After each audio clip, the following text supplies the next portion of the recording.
लेकर बात करेंगे क्योंकि पूरे देश के अंदर इस पर सियासत चरम पर है और लगातार आप देखिए विशेष समुदाय के जो लोग हैं वो किस तरह से आरोप लगा रहे हैं और इस बीच में राजनीतिक पार्टियां भी रोटियां सेक रही हैं। लेकिन सरकार किस तरह से अपनी बात रखती है, भारतीय जनता पार्टी पर जो आरोप लगाए जा रहे हैं उस पर वो अपनी प्रतिक्रिया किस तरह से रखती है, आज इसी पर हम चर्चा करेंगे कि आखिर मंदिर मस्जिद जो विवाद चल रहा है उस पर किस तरह का तर्क भारतीय जनता पार्टी का है। तो चलिए, कार्यक्रम में इस वक्त हमारे साथ गुलाम अली खटाना है, राज्यसभा मेंबर हैं। बहुत बहुत स्वागत है आपका जुड़ने के लिए।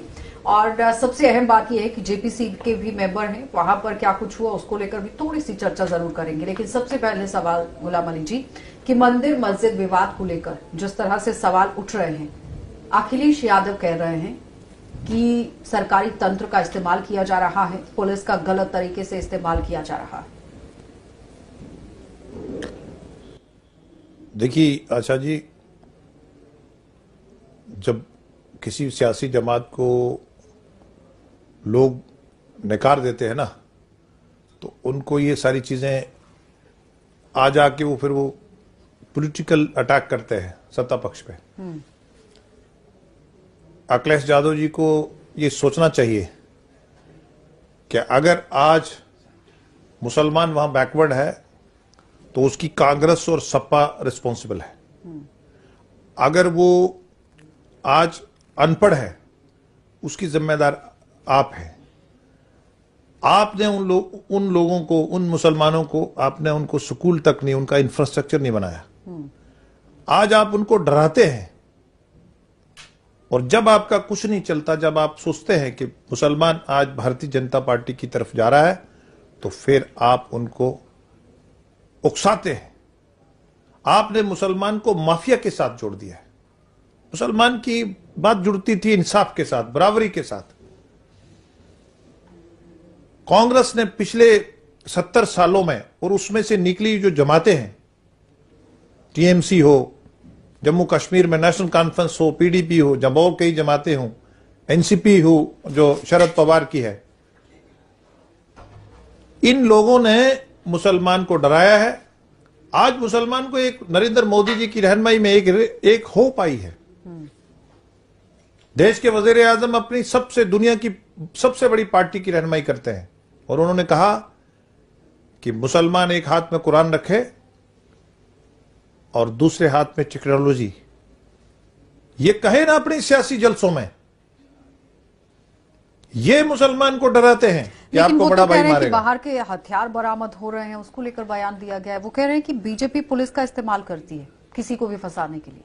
देखिए, ये जो मुसलमानों से काम करवा रहे हैं वो मुसलमानों का काम नहीं, डेमोक्रेसी का, राइट्स का नरेंद्र मोदी सरकार में कोई स्पेस नहीं है।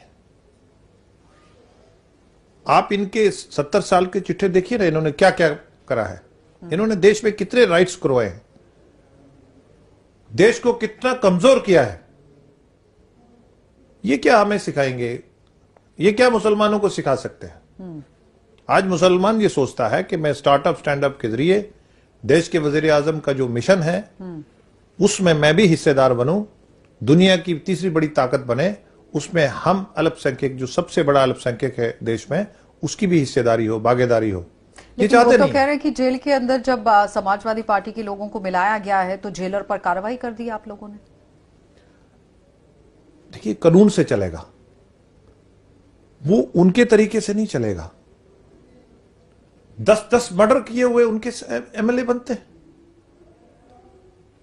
आप कहीं इस्लामिक हुकूमत में देखिए ना, वहां सिंपल चोरी, अगर चोरी कर दे ना, हाथ कट जाते हैं।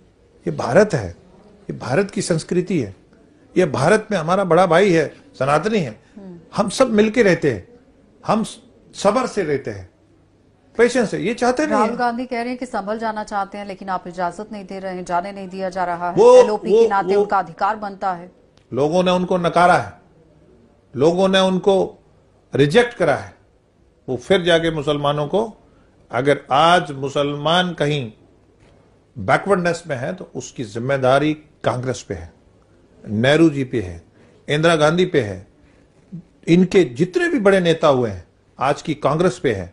ये डराते हैं, भय लेकिन फैलाते इंडिया हैं। गठबंधन तो कहता है कि सेकुलर तौर पर वो काम कर रहे हैं। भारतीय जनता पार्टी पर यहाँ पर हिंदू राष्ट्र को लेकर बड़ा आरोप लगाया जाता है। ये इन्होंने संविधान की धज्जियां उड़ाई हैं, ये क्या हमें संविधान सिखाएंगे? हम पे क्या आरोप लगाएंगे ये? इनको अपने घेरे में नजर डालिए ना, आप इनसे कहिए कि जाइए ना, किसी आम आदमी को कहिए, गूगल में देखिए ना, the 10 major rights in India, इनके नो में इनके नाम निकलेंगे। क्या किया इन्होंने सिखों के साथ दिल्ली में?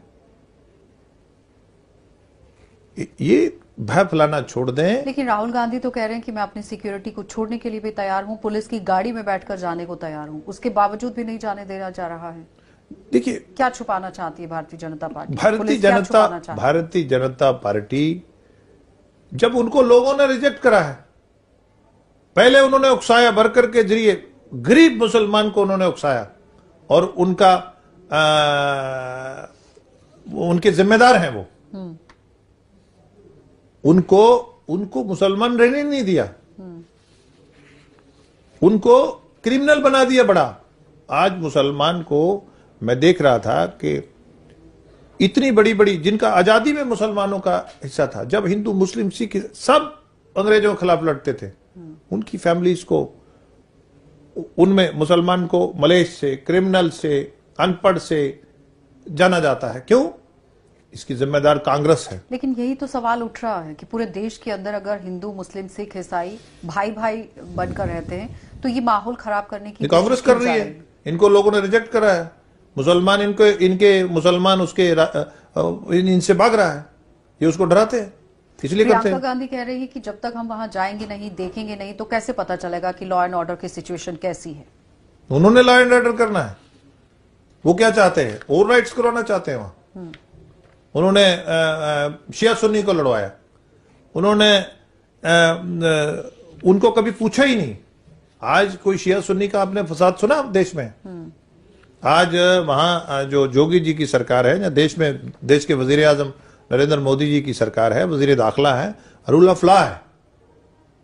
आज वहां किसी को भी कानून को पीसफुल तरीके से वो कोई भी प्रोटेस्ट भी कर सकता है, अपनी बात रख सकता है,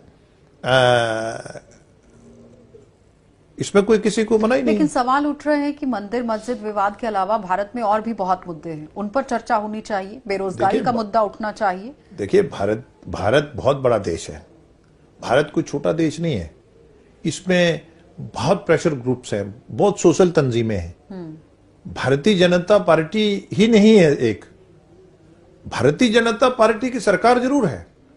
किसी भी आदमी को कोई भी राइट है, वो अपने कोई मंदिर के लिए जा सकता है, कोई मस्जिद के लिए जा सकता है, कोई कहीं भी जा सकता है, कोर्ट में जा सकता है, अपनी बात चौक में जाके कह सकता है।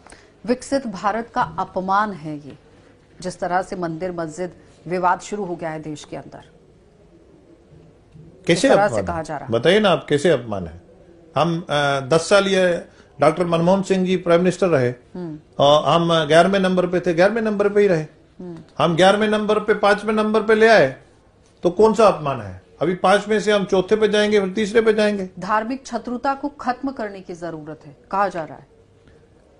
देखिए, वो उनसे कहिए ना, कांग्रेस और उसमें से निकली जमातों से, उनसे पूछिए। लेकिन उसके बीच में आपसी विवाद को खत्म करना होगा, वो किस तरह से खत्म होगा? जितनी जल्दी हो सकता है वो खत्म होना चाहिए। देखिए, इन्होंने जम्मू और कश्मीर को लड़वाया, कभी शिया और सुन्नी को लड़वाया, कभी रीजन्स पे लड़वाया, कभी साउथ और ईस्ट को लड़वाया। इन्होंने तकसीम के बिना, तकसीम करो और हुकूमत करो। विपक्षी पार्टियां कह रही है कि भारतीय जनता पार्टी सर्वे पर सर्वे करवा रही है, बेरोजगारी का सर्वे करवाना चाहिए था, देखना चाहिए था कि कितना रोजगार युवाओं को दिया गया, वो क्यों नहीं हुआ। जाति जनगणना का सर्वे होना चाहिए, जिसको बार बार उछालने की कोशिश की जा रही है संसद के अंदर भी। देखिए, ये कानून का इनको मालूम ही नहीं है, ये क्या हम पे उठाएंगे कि ये कास्ट के। इन्होंने किया क्या है एसटी और एससी के लिए देश में? अल्पसंख्यक के साथ, एससी के साथ, एसटी के साथ इन्होंने करा क्या है? आज ओबीसी के, एससी के, एसटी के हमारे पास ज्यादा रिप्रेजेंटेशन है उनसे, हमें ज्यादा वोट मिला है। उन्होंने इनको लेफ्ट की तरफ धकेला, देश के खिलाफ नक्सलाइट की तरफ धकेला, और लड़ाई में से वो नर्चरिंग करते हैं। तो वो कह रहे हैं कि जातीय जनगणना आप लोगों को करानी चाहिए, क्यों डर लग रहा है? पता चलना चाहिए कौन से समुदाय के लोग कितने हैं और कहां पर हैं, किस तरह का आरक्षण उन्हें दिया जा रहा है, तो इसमें क्या परेशानी है? वो पॉलिटिकल कंजप्शन के लिए बात करते हैं। उनको किसने मना करा था? उनके पास बहुत सत्ता रही है। सियासी कंजप्शन के लिए बात करने से थोड़ी होता है। लेकिन बेरोजगारी को लेकर भी कोई बात नहीं कर रहे हैं आप लोग। युवाओं के लिए क्या कदम उठाए गए आप? उन्होंने हमने तो निसाब में वो चीजें लाई हैं जिससे रोजगार देने वाला बच्चा बने। इन्होंने क्या करा है? बर्तन साफ करवाए बच्चों से अढ़ाक पे। अढ़ाकिज्म पूरे देश में शुरू करा। क्या करा कांग्रेस ने पूरे देश में नौजवान के साथ? कोई पॉलिसी थी? आज भी 20 साल से 40 साल तक जो नौजवान है उनको अढ़ाक पे रखा है इन्होंने। इस तरह के 20-20 साल के लोग हैं। हम जहां जहां भी हम आ रहे हैं, प्राइम मिनिस्टर साहब का सीधा है, हमारी जो भारतीय जनता पार्टी सरकार है कि हम उनको रोजगार देने वाला बनाएंगे। हम उनको टैलेंट स्किल वाला वो बनाएंगे। हम उनको सेल्फ रिलायंट बनाएंगे ताकि वो रोजगार देने वाला बने। आज देखिए ना, दुनिया में ये मजाक उड़ाते थे जब हमने अकाउंट खुलवाए, क्या जी इतने अकाउंट पैसे कहां से लाएंगे? आज भारत दुनिया का सबसे ज्यादा 15 लाख ऑनलाइन में आएगा, इसको लेकर भी ऑनलाइन फिक्स की कोशिश की जा रही है विपक्षी पार्टियों की तरफ से। मैंने आपका सवाल सुना नहीं।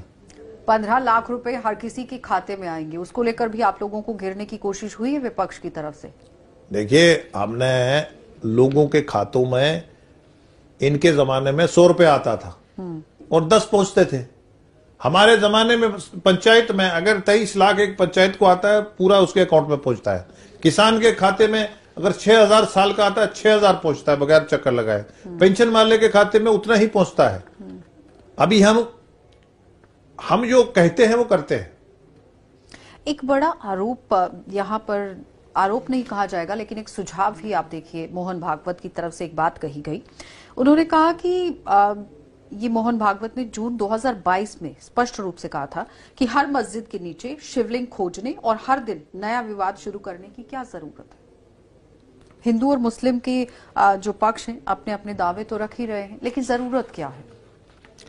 देखिए आशा जी, ऐसा है कि जो वारशिप एक्ट है वो ये कहता है कि आप जो 1947 में जो स्ट्रक्चर्स थे उनको एक्सेप्ट अयोध्या, उसको आप वैसा वो रहेंगे, लेकिन उसका कोई रिपेयर करना है, उसका कोई इन्वेस्टिगेशन करना है, उसका कोई इंक्वायरी है, कोई क्वेरी है, तो उसमें तो नहीं ना एक्ट कहीं बोलता। तो किसी भी इंडिविजुअल को, इतना बड़ा देश है, कोई भी अर्जी दे सकता है कोर्ट में। वहां जरूरी थोड़ी है। समाज है, समाज यही तो स्वतंत्रता है, उनको आजादी है। वो कोर्ट में ही जा रहे हैं ना, किसी के पत्थर थोड़ी ना मार रहे हैं। लेकिन सवाल तो यहाँ पर खटाना जी ये भी होता है ना कि जहां जहां पर इस वक्त सर्वे चल रहा है या फिर मामले कोर्ट में है, वहां हिंदू मुस्लिम दोनों जाते हैं। चाहे हम एग्जाम्पल के तौर पर देखें तो चिश्ती की दरगाह है, वहां पर भी जाते हैं, और अजमेर शरीफ की दरगाह है, आप देखिए वहां पर भी। देखिए ऐसा है कि इससे आपसी भाईचारा खराब हो रहा है। नहीं, मैं ये कहता हूं कि सनातनी मुसलमान का बड़ा भाई है। सनातन पहले, उसके बाद 2000 साल पहले क्रिश्चियनिटी आ गई, अब 1400-1500 साल इस्लाम को हो गया, उसके बाद यहाँ हमारे सिखिज्म आया और छोटी सब सेक्शंस हैं। बहुत सारी सेक्टेरियन सेक्ट है हमारे देश में, बहुत बड़ा डाइवर्स देश है। तो किसी को भी ये चीजें बात करने की इजाजत है। वो कोई ये थोड़ी ना कह रहे हैं कि इसमें बवाद की कौन सी बात होगी। मुसलमानों को भी ये सोचना चाहिए कि भाई जहां कंफ्यूजन है, यहां झगड़ा है, इबादत तो रब को, भगवान को खुश करने के लिए करनी ना। अगर अपना बड़ा भाई जो है, अगर अपना भाई का, प्रॉफिट मोहम्मद सल्लल्लाहु अलैहि वसल्लम की सेइंग है कि अगर अपने बड़े भाई का कपड़ा अच्छा है, उसका दुकान अच्छा है, उसकी इबादत गाह अच्छी है, तो हमें खुश होना चाहिए। इस पे बवाद कहां से आ गया? बवाद नहीं है, इसमें संवाद से काम होता है। इसमें लड़ने से कुछ नहीं मिलता है, लड़ने से कुछ नहीं होता है। मुसलमान को सब्र से काम लेना चाहिए, और उसका अगर नमाज पढ़ना जिम्मेदारी है तो बड़े भाई के साथ रिलेशन बनाना भी एक बड़ी, उसी इस्लाम का हिस्सा है। बड़े भाई के साथ मिलके रहना, उस पे कैसे भी हालात हो। असुद्दीन ओवैसी को आपने सुना, वो कह रहे हैं कि जिस तरह से विशेष समुदाय को टारगेट किया जा रहा है, मस्जिदों पर इस तरह से सर्वे किया जा रहा है, सिर्फ और सिर्फ डेमोक्रेसी यहां पर खतरे में आ गई है, इस तरह से काम नहीं होना चाहिए। नहीं, ओवैसी साहब को बोलिए ना कि आप ये स्टेटमेंट जरा सऊदी अरेबिया में दीजिए ना। ये भारत ही है जो बर्दाश्त करता है, कॉन्स्टिट्यूशनल लॉ करता है। ओवैसी साहब को भी अपना सियासी रोटी सेकनी है, मुसलमानों के वोट लेने हैं, तो वो सियासी उसका कंजप्शन है और कुछ नहीं है। कांग्रेस बार बार कह रही है कि बेरोजगारी पर सर्वे कराया जाए, क्योंकि ज्यादातर बेरोजगारी इसलिए है क्योंकि अर्थव्यवस्था सही नहीं चल रही है, लेकिन आप लोग दावा करते हैं कि अर्थव्यवस्था बहुत सही से चल रही है। देखिए, उनका वो सिर्फ कहते हैं, उनका कहने को आज देश में कोई सुनता नहीं है और लोगों ने उनको रिजेक्ट करा है। जिनको लोग सुनते हैं उन्होंने देश को 11वें नंबर से 5वें पे लाया, 5वें से अभी तीसरी बड़ी मईशत इकोनॉमी बनाएंगे और ये सच्चाई है। और मैं आपसे अकाउंट की बात कर रहा था कि 48 करोड़ जो अकाउंट खोले गए थे उसमें दुनिया का सबसे सिक्योर ऑनलाइन ट्रांजैक्शन करने वाला भारत बन गया। ये मजाक करते थे, अजी इतने अकाउंट क्या करने हैं, आज उनको फैसिलिटी हो गया। मतलब कल एक अकाउंट खोलना भी प्रॉब्लम थी, आज इनका वो बंद हो गया। ये लाख रुपए का टेंडर शुरू करते थे, वो 1 करोड़ में खत्म होता था। नहीं, कांग्रेस पार्टी किसानों के मुद्दों को लेकर आपको घेर रही है, संभल हिंसा को लेकर आपको घेर रही है, उसके बाद जाति जनगणना को लेकर घेर रही है, बेरोजगारी को लेकर घेर रही है, पूरी तरह से संविधान को लेकर भी बातचीत हो रही है। देखिए, वो किसानों को वो उकसाती है। वो जहां तक एम्प्लॉयमेंट का ताल्लुक है, उनके जो निसाब थे, जो पढ़ने जो एजुकेशन का करिकुलम था, उसमें सिंपल ग्रेजुएशन करके रोजगार नहीं मिलता है। आज देश के वजीर आजम ने पॉलिसी चेंज करा है कि हमारे जो यूनिवर्सिटीज हैं, कॉलेजेस हैं, स्कूल्स हैं, हायर सेकेंडरीज हैं, बच्चे के टैलेंट को देखा जाए और जो टैलेंट सीखे और हमारे स्टार्टअप स्टैंडअप के जरिए हमारे लोग यूनिकॉर्न बने, हम मोबाइल बनाना वाला बने, हम दवाई बनाना वाला बने, हमें कैंसर की जो दवाई है हम खुद बनाए, यहाँ हम दुनिया को देने वाला बने। हम नौजवान को धोखे में नहीं रखना चाहते। मैं आपको जम्मू कश्मीर की एग्जांपल देता हूं। यहां बिहार में 10 से 12 करोड़ आबादी है, उसमें इतना मुलाजिम नहीं है जितना जम्मू कश्मीर में 1 करोड़ लेकिन जम्मू कश्मीर में भी तो आप पर आरोप है ना कि बाहर के लोगों को आकर यहाँ पर नौकरियां दी जा रही हैं, ज्यादातर काम करने के लिए बाहर से लोग यहाँ पर आ गए हैं, बेरोजगारी यहाँ पर बढ़ गई है। मुद्दा तो फिर भी वही है ना, अगर देश से परे हटकर आप जम्मू कश्मीर की बात करते हैं। मजदूरी के लिए लोग आते हैं, वो तब से आते हैं, स्पेशल टैलेंट के लिए आते हैं। किसी को भी देश में भारत के कश्मीर से कन्याकुमारी तक, जम्मू कश्मीर के लोग जाके मुंबई में जॉब करते हैं, दिल्ली में करते हैं, कहीं भी करते हैं, किसी को मनाही नहीं है, सब जगह करते हैं। और ये प्रोपोगंडा है, महज प्रोपोगंडा है और कुछ नहीं है। अपना अपना सूट करता है, वो जहां जाके अपना रोजगार करता है। ये प्रोपोगंडा के बिना और कुछ नहीं है।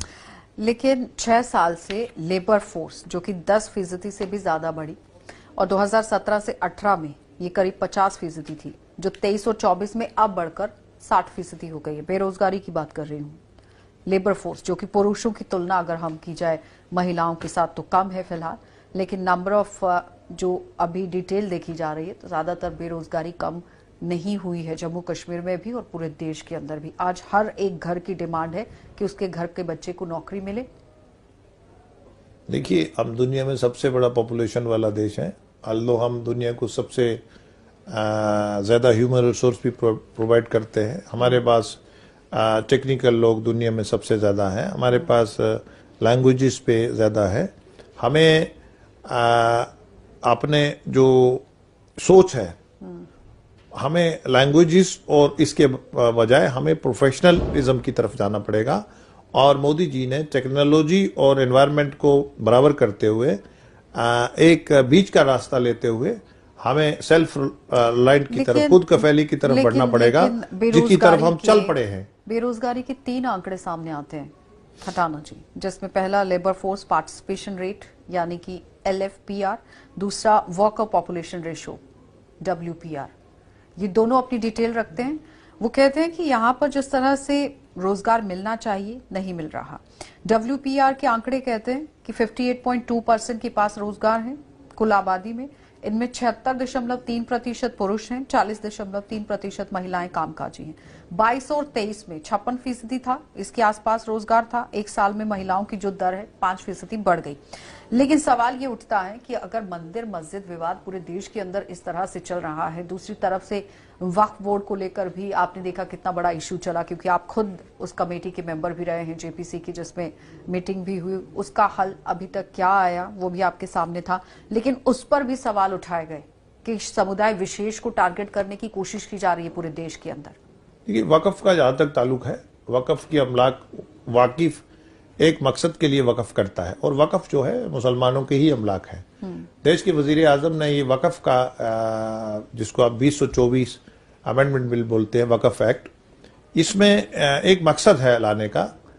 मकसद ये है कि इसमें ट्रांसपेरेंसी लाई जाए, इसमें अकाउंटेबिलिटी लाई जाए, और जिन लोगों ने इसको खुर्द पुर्द करा है उन पे उनको कानून का अकाउंटेबल बनाया जाए। और इसमें जो हमारे पास ज्यादातर जो लोग आए हैं, जो लोग सत्ता पक्ष रहे हैं, इन्होंने इसकी लूट खसूट करी है। और वजीर आजम साहब ये चाहते हैं कि मुसलमानों की जो प्रॉपर्टी है ये बैकवर्ड रहे हैं, इनको वोट बैंक के लिए इस्तेमाल करा है, ये कम से कम इनका एक एहसासा बने, एक इनका इदारा बन जाए। मैं आपका एक उदाहरण जम्मू में बताना चाहता हूं कि जब हमने वैष्णो देवी का बोर्ड बनाया तो वहां हमारे साधु कम्युनिटी बड़ी नाराज हुई हमसे। आज उसका एक यूनिवर्सिटी बन गया, एक कैंसर अस्पताल बन गया। वक्फ की अमला कहा जाता है कि ये डिफेंस और इसके रेलवे से भी बड़ी प्रॉपर्टी है, लेकिन वो सारी खा दी हुई है जो लोग सत्ता में रहे हैं। एक तो हम इसमें ट्रांसपेरेंसी ला रहे हैं, अकाउंटेबिलिटी फिक्स कर रहे हैं, और इनका टाइम के साथ इनका रिड्रेसल हो, हमारा यही मकसद है। बाकी जो अपोजिशन वाले हैं वो इसमें से इसलिए विवाद खड़ा कर रहे हैं कि मुसलमानों को असल पता ना चल जाए कि वक्फ को हमने कांग्रेस जहां जो हमारा जिन पार्टियों ने हमें वोट बैंक रखा है उन्होंने लूटा है।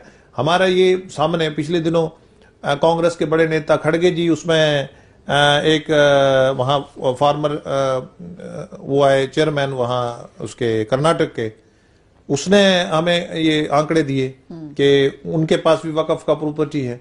तो ये जो एम्बेजलमेंट हुई है, लूट खसूट हुई है, जो मुसलमानों के इदारे बनते, हॉस्पिटल बनते, एजुकेशनल इंस्टीट्यूशन बनते, वो नहीं बन पाए, वो नहीं बने। उसके बजाय ये एक करके प्रॉपर्टी को खाया गया। और आपने देखा दिल्ली जैसी जगह पे भी उनका वो अंदर है जो चेयरमैन था। तो मेरा कहने का मकसद है, हमारा मकसद यही है। बाकी ये भय फैलाता, जामा मस्जिद के अंदर इस तरह से विवाद, अटाला मस्जिद, शमसी जामा मस्जिद, टीले वाले मस्जिद, अजमेर शरीफ, बाबा बुदनगिरी, कुतुब मीनार, ज्ञान व्यापी, कितने मुद्दे इस वक्त देश के अंदर चल रहे हैं।